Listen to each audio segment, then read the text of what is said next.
On today's Locked On Giants podcast, we're taking a look at the receiver position. What's going on with that? Will the Giants draft a receiver? And if so, where? That's all coming your way next on the Locked On Giants podcast.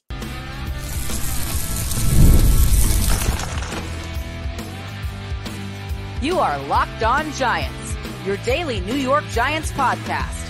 Part of the Locked On Podcast Network, your team every day.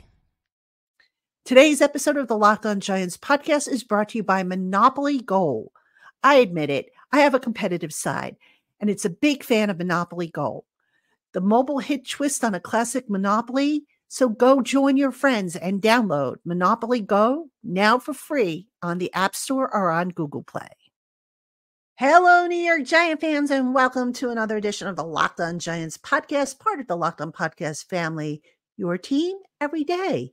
I'm Patricia Traynor, your host, credential member of the New York Giants media for Locked On, as well as for si.com/NFL/Giants over on the Fan Nation Network.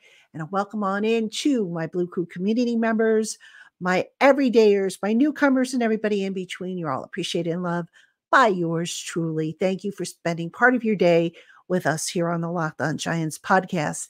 And on today's show, I know I said that I would have for you General Manager Joe Schoen takeaways. That is coming, ladies and gentlemen. As I record this, I'm recording this actually Wednesday night so that you have a show for late Wednesday night into Thursday morning. But Joe Schoen is coming. So on today's show, we're going to take a look at the wide receiver position. And as we did with the quarterback spot, we're going to take a look at where the Giants are currently at with the receiver position. And then, of course, we're going to talk about some prospects, day 1, day 2, day 3 prospects here. So again, welcome on in. Let's jump in. All right. So let's take a look at this Giants receiver group as it currently stands. Now, actually, it's not a bad group. You have Darius Slayton, you have Wan'Dale Robinson, you have Jalin Hyatt. It's not a bad group if you think about it. Now, I know in the past, last year, the Giants were dead last, I think, in explosive plays. I know that, as far as big plays of 20 or more yards or 40 or more yards, the Giants were at or near the bottom of the league. So you say to yourself, okay, why would I say that it's a very good group? Well, they have diversity in this group. Slayton can be that big play guy, that vertical threat. They have Wan'Dale Robinson, who's kind of like the little gadget player that they have. And of course, Jalin Hyatt, who can stretch the field. Then, of course, they have some other guys that, they've added. And I don't know how much of a factor they're going to play, but, you have Isaiah McKenzie, who's more of a special teamer. Bryce Ford Wheaton is going to be coming back, and he's going to compete, I'm sure, for a roster spot. But the one thing the Giants are missing in this group, a number one receiver, a true X receiver. And that is something, ladies and gentlemen, that they need to get. And I think they will address in this draft. I've been asked before, if you've seen the live streams with Tana and Dog, Tana always likes to ask me, what's your prediction for the draft? Folks, I'm still saying the Giants go with a wide receiver in the first round. I would be very, very shocked if they don't go in that direction. Now, a number one receiver, what do we mean by that? We mean a guy who can stretch the field, who can draw double coverage, a guy who can, draw the attention of the safeties, who can open things up for the other receivers. You look at Slayton, you look at Robinson, you look at Hyatt. These are all guys who are maybe right now a number 2 at best. So the Giants need a guy who can strike fear into the heart of opposing defensive coordinators. They don't really have that right now. Okay. So, you think back, when was the last time the Giants had a guy like that? A guy who, who came down with over 1,000 yards receiving. You'd have to go back to the days of Odell Beckham Jr. before he was traded away. So that was in 2018, I think was his last season. And Odell was a legitimate number one receiver because you could put him anywhere and he would create matchup nightmares for the defense. The Giants right now, I don't think they have that guy. Do they need that guy? Absolutely. And, some of you will say, well, if you draft him in the first round, who's going to throw to him? Guys, it doesn't matter who the quarterback is. You get a number one receiver, and the quarterback gets any semblance of time to throw to that receiver, he's going to be okay. The offense will be okay. So, guys, number one receiver is a must and a high priority on this team. And it's funny. I think back to, what was it, a couple of years ago, when at the end of the year, Joe Shane said, "Oh, you look at number one receivers, and you look at all the number one receivers that are sitting at home, because it was the postseason at the time." And I'm sorry, guys. If Shane could get a number one receiver tomorrow, he would. Don't let that fool you.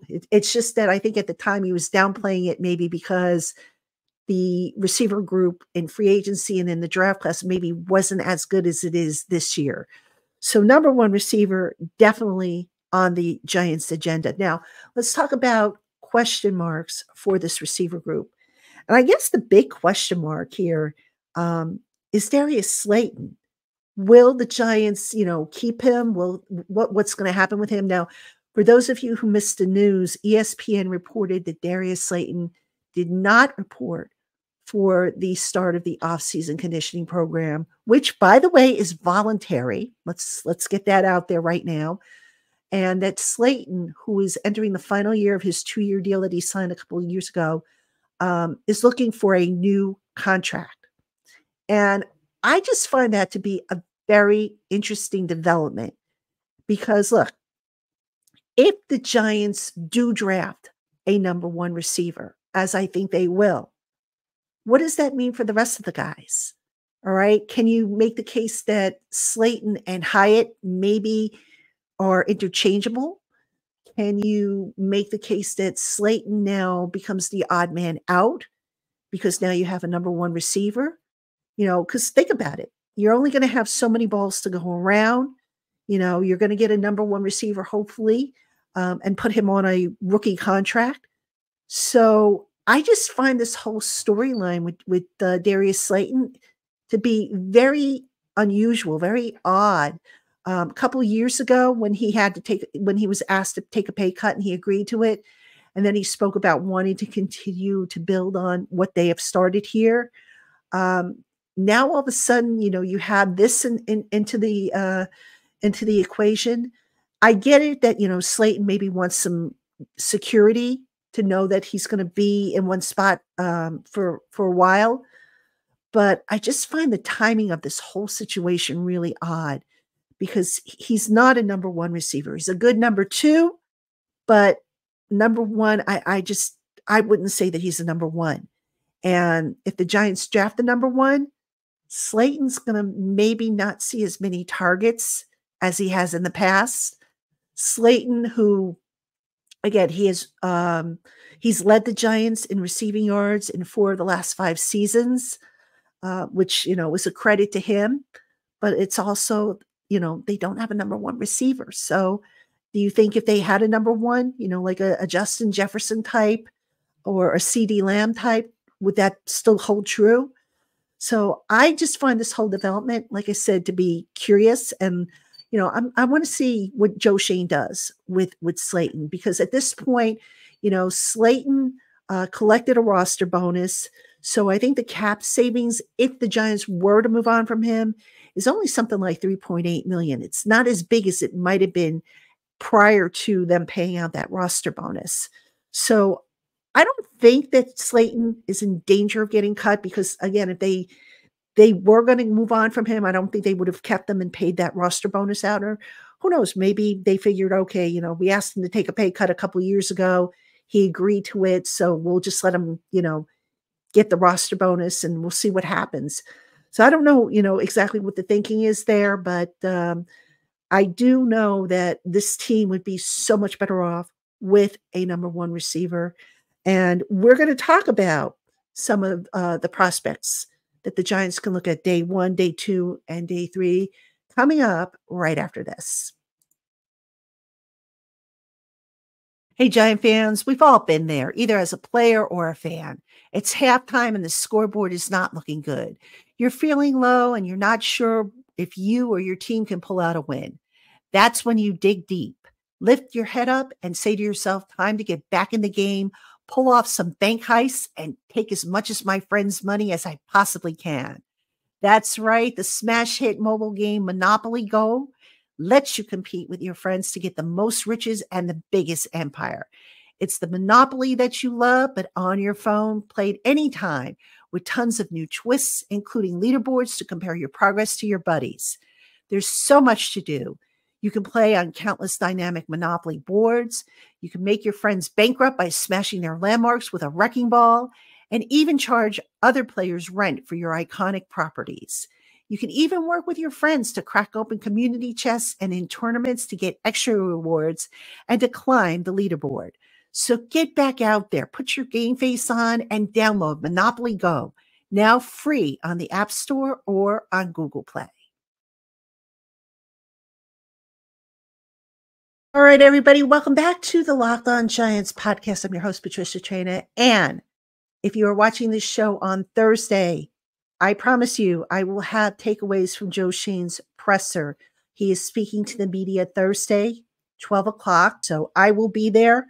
I'll try and get some questions in, and we'll see if what Joe Schoen is willing to give up, if anything. So far, he's done a pretty good job with not giving up or tipping his hand as to what he might be thinking. So that is coming up on the Locked On Giants podcast, as well as we'll continue to look at the various position groups and what the questions are, what the personnel looks like, and the best options day 1, day 2, and day 3 at the position groups. And I have a feeling I'm going to be doing offensive line sooner than later, because that's a big one, offensive line, and I'm going to merge them together. I'm going to do interior as well as tackle.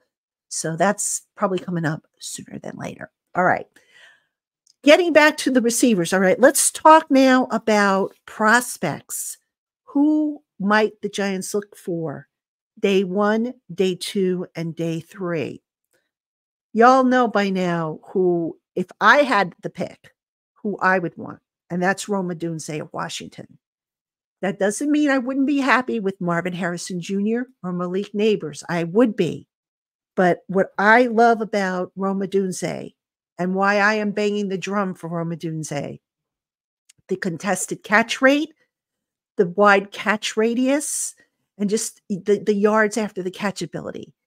Rome Odunze, I look at him and I see everything that the Giants thought that Kenny Golladay should have been when they signed him to that contract. So I also see a guy who is a team player.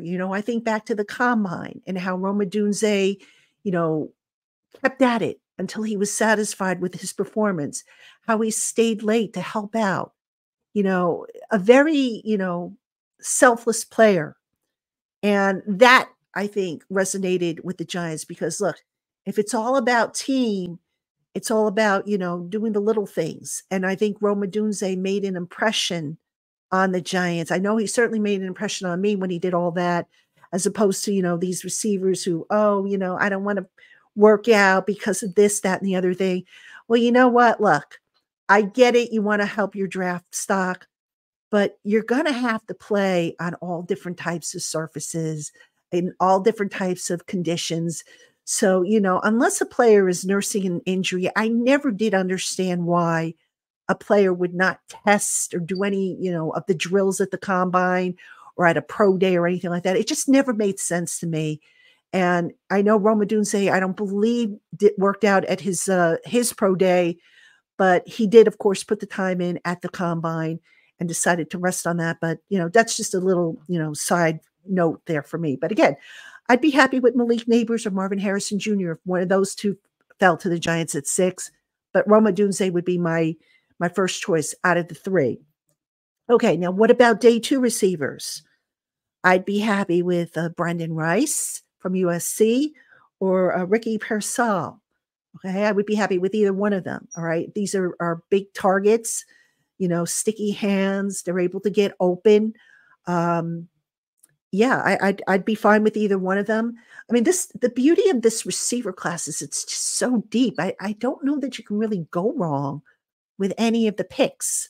I mean, I think you could probably get some quality receivers as late as round 4 if you wanted to. I mean, that's how deep this class is.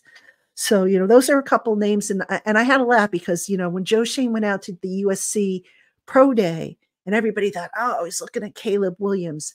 Well, I'm sure, he took a look at Caleb Williams because maybe you're doing comparison work and whatnot. But Brandon Rice was also in that group. So maybe he was looking at Brandon Rice as well as, some of the other players that were part of USC's Pro Day. So sometimes it's not always what you think it is. So, all right, now day 3. I'll give you one guy that I think will be there. I don't think he'll be there past the 4th round, but this is a guy that I believe has an interesting skill set that kind of reminds one of Deebo Samuel, and that's Malachi Corley. All right, this is a guy who led the nation in yards after the catch last year. And look, if you're talking explosive plays, which the Giants obviously want to get more of, they want to have, more of those 20 plus, 40 plus yard plays.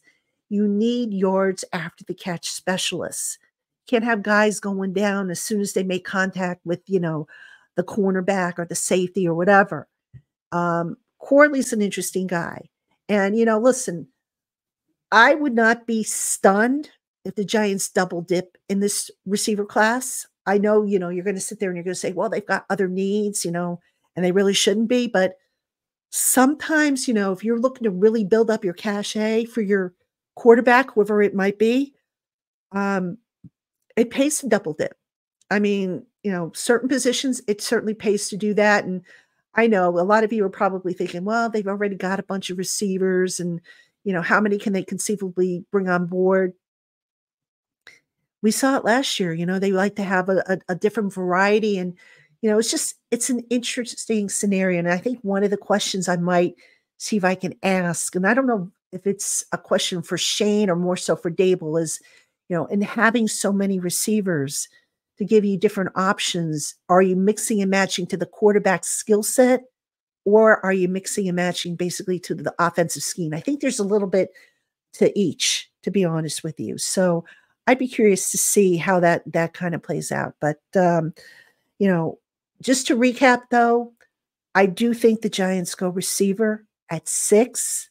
I just don't see them trading up. I'd be surprised if they traded up. Now, some people have asked me, well, what about would they consider trading down to get a receiver in the 1st round? I suppose. I mean, I wouldn't rule that out. I think it's probably a slim chance of happening. But yeah, I mean, if you want one of those top 3 receivers, I don't think that, Odunze, Harrison, or Neighbors are going to last past the 10th overall pick in the draft. I'd be surprised if that happens. But you never know. I mean, the draft has all kinds of crazy different things happening. So we'll have to see how it plays out. But I do think receiver 1 is going to be the top pick for the Giants. And I'm hoping for Odunze, but it could be Neighbors. And we'll see if that happens. So, all right. Coming up next. Now, I wasn't planning on talking about this, but because it has to do with quarterbacks and the Daniel Jones $12 million guarantee. But I wrote something for Giants Country, and I said, I should have included this in my show yesterday. And I'm going to answer the question why the Giants might consider taking the quote-unquote $12 million gamble with Daniel Jones and that injury guarantee. So I'm going to talk about that right after this. This show is sponsored by Yahoo Finance. Wouldn't it be great if you could see all your investment and retirement accounts in one place? With Yahoo Finance, you can consolidate your views from multiple accounts into one hub and access the expert analysis you need to tend to your entire portfolio with confidence. Whether you're a seasoned investor or are looking for that extra guidance, Yahoo Finance gives you all the tools and data you need in one place. They're the #1 finance destination, producing a holistic look at financial news cycles, including breaking news, original editorial perspectives, analyst ratings, independent research, customizable charts, and so much more.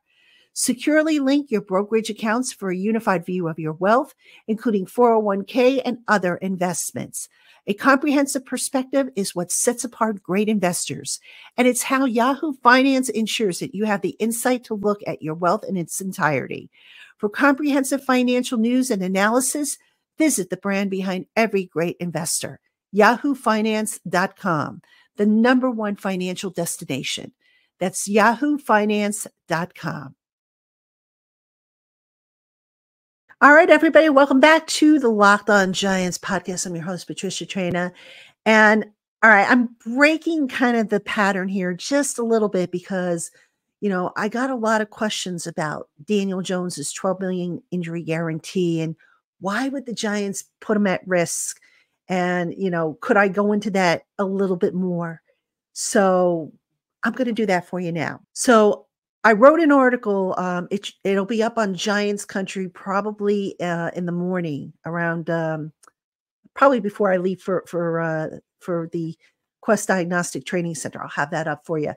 But I addressed this and I call it the $12 million question. And why would the Giants take the risk with Daniel Jones? Now, for those who don't understand it, Daniel Jones gets $12 million guaranteed of his base salary in 2025 if he does not pass a physical. All right. So if he suffers another injury, can't pass a physical, $12 million gets guaranteed. And a lot of you are like, that's a lot of money. That's a big risk. Why would the Giants take that risk? I'm going to explain it to you now. All right. I did some research into the numbers, and let's start off with the Giants 2025 cap space, which according to Over the Cap is at $33.405 million. Now, if you've been following me, listening to me, I always tell you, don't look too far into the future, because whatever cap space the Giants have or don't have, it's going to change between now and the time we get to that next year. But hear me out on this, okay? If Darren Waller retires, and right now, if I had to take a guess, I think that is what is going to happen. The Giants will recoup another $10.541 million in space, which means they will boost that $33.405 million to over $43 million. All right. Now, Waller is also a key. If the Giants, if he informs the Giants that he is retiring this year, in all likelihood, he will be a post-June 1st transaction. So the retirement is going to be the same as if he were cut post-June 1st.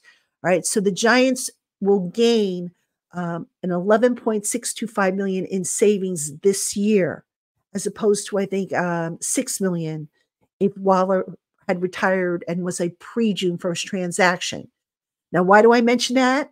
Because that $11.625 million should be more than enough for the Giants to get through the summer and through most, if not all, of the upcoming season. That means, ladies and gentlemen, that the Giants probably won't have to restructure Andrew Thomas's contract or Bobby Okereke's contract. They can hold off on that. So what does this mean for 2025 and Daniel Jones? I'm getting to it, I promise you. So if they find next year that they do need more cap space, they can, like I said, they can restructure Andrew Thomas, who would be the most likely one to be restructured given how his contract is set up. So what does this have to do with Daniel Jones? Well, if you open up some additional funds there, you have $12 million that would be guaranteed for Daniel Jones if he cannot pass a physical. That $12 million now becomes a little bit easier to absorb. All right.